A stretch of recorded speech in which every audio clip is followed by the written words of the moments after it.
ewan ko ba, bakit naputol ang video ko.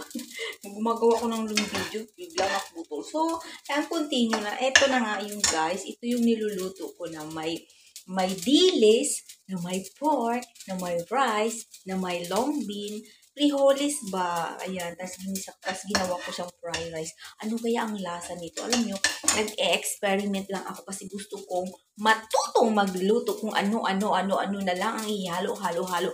Tignan natin kung may lasa. Bala ko pa nga lagyan siya ng cheese eh. Parang masarap yun. Gusto ko siyang lagyan ng cheese. Pero ano na kaya ang lasa nun?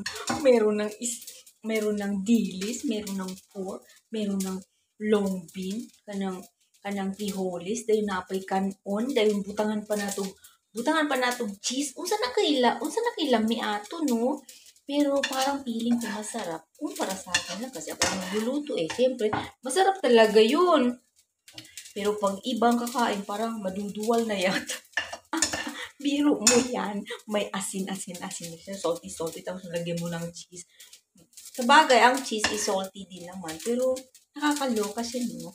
Ano kaya next time magluluto ako ng fried rice? Lagyan ko kaya ng peanut butter. Try lang. Wala namang mawawala.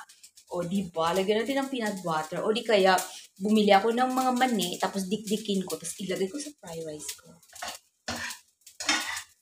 Kasi masarap nga yung peanut gawing soup eh. Ay, ano kaya yung ilagay sa rice? O, diba? Jars. Ayan, o. Tadaan! Ayan, tingnan niyo. Paano ba yung makita? Ayan, guys. Parang ang sarap-sarap niya. So, yan lang. Bye!